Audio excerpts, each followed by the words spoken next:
equality and fraternity for the year 2047. With these words, धन्यवाद सभापति महोदय, आपने संविधान की डिबेट पे बोलने का जो अवसर प्रदान किया। आज हमारे देश के लिए एक सबसे सर्वोच्च और सबसे शुद्ध ग्रंथ है संविधान। आज इस सदन में मैं पहुंचा हूं, कहीं न कहीं उस संविधान की मेहरबानी है और मेरे निर्वाचन क्षेत्र की जनता की मेहरबानी है। मैं संविधान को नमन करते हुए, मेरे क्षेत्र की जनता को प्रणाम करते हुए मैं मेरी बात को रखना चाहूँगा। इस संविधान के अंदर प्रावधान किया गया है कि इस देश के अंदर रहने वाला प्रत्येक वर्ग और विशेषकर ध्यान रखा गया है जो इस देश का जो गरीब है तबका है और आदिवासी समुदाय हो, एससी समुदाय हो, उनके उद्धार के लिए प्रावधान किए गए संविधान के अंदर।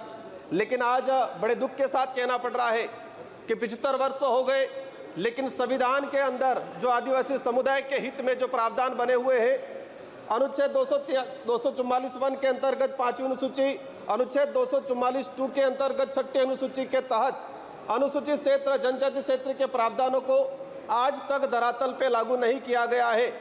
ये इससे स्पष्ट होता है कि वर्तमान या पूर्व की सरकारें जो भी रही हो, उन सरकारों को आदिवासी समुदाय के हित में और संविधान के अंदर आदिवासियों के जो प्रावधान है उनके लिए क्या मानसिकता रही है। माननीय सभापति महोदय, हम लोग जब 5वीं अनुसूची और 6ठी अनुसूची के तहत हमारे विशेषाधिकार की बात करते हैं तो कई राष्ट्रीय पार्टियों के कई नेता 5वीं के नाम से गुमराह करते हैं आम जनता को।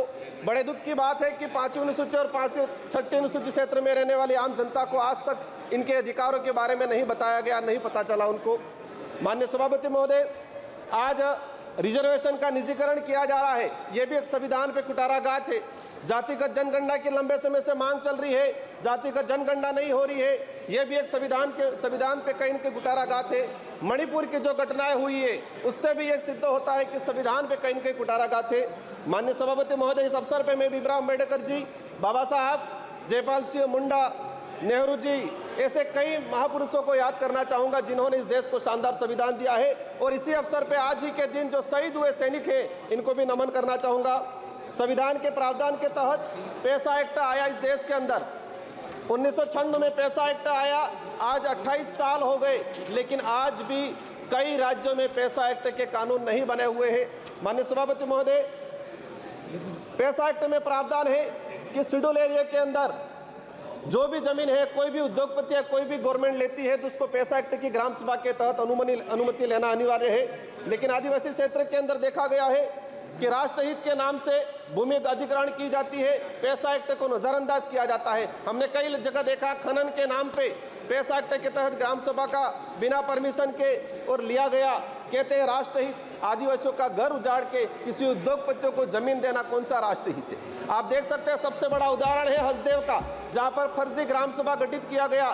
क्लियर है कि ये कहीं न कहीं पूरे संविधान की धज्जियां उड़ाने का काम किया गया है। माननीय सभापति महोदय, हम अगर देखना चाहें कि कितनी जगह पैसा एक्ट की ग्राम सभा की अनुमति ली गई, पिछले 10 सालों के अंदर कितने प्रोजेक्ट ट्राइबल इलाके में लागू किए गए और कितनी जगह पैसा एक्ट की ग्राम सभा ली गई है। 10 सालों का अगर डाटा निकाल के देखेंगे, दूध का दूध, पानी का पानी हो जाएगा और यह स्पष्ट हो जाएगा कि वर्तमान सरकारें हो या पूर्व की सरकारें हो, आदिवासी समुदाय के जो संवैधानिक अधिकार है उनके लिए कितने संवेदनशील है।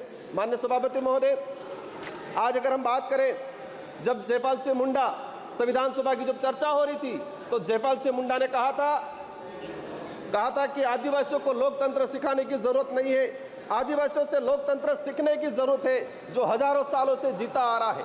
और ये मानना पड़ेगा कि संविधान निर्माताओं ने भी जब देखा गया कि आदिवासी समुदाय की गण व्यवस्था, गमेती पटेल मुखिया की व्यवस्था, उसी को कहीं न कहीं अडोप्ट किया गया है। लेकिन आज लोकतंत्र में जिस तरह से तानाशाही हो रही है, ये कहीं न कहीं आज आम जनता, आम गरीब के लिए दिक्कत है। जल जंगल जमीन, आदिवासी जीवन का आधार है, ये बिरसा मुंडा जी और जयपाल सिंह मुंडा का कहना था। लेकिन आज उसी जल जंगल जमीन को उजाड़ा जा रहा है।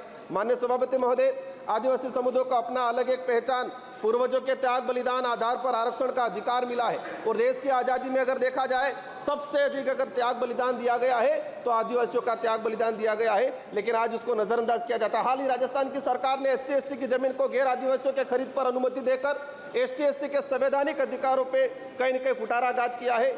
माननीय सभापति महोदय, अनुच्छेद 243 ZC के प्रावधानों की धज्जियां उड़ाई जा रही है।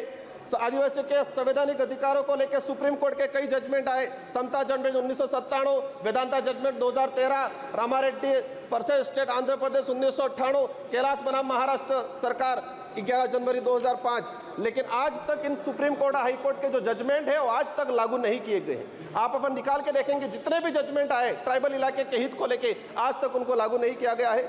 माननीय सभापति महोदय, हजारों वीरों के बलिदान के बाद Chota Nagpur tenancy act 1908, Santal Pargana tenancy act 1949, Wilson rules 1837, ये जो जितने भी जो एक्ट आए थे हजारों लोगों ने अपना बलिदान दिया था इसके बाद आए थे। लेकिन देखा गया है आज़ादी के बाद इन किसी भी एक्ट पे कोई प्रावधान नहीं किया गया है। माननीय सभापति महोदय, मैं लास्ट 30 मिनट में आपकी बात में समझ रहा हूँ, मैं अपनी बात को रखूंगा।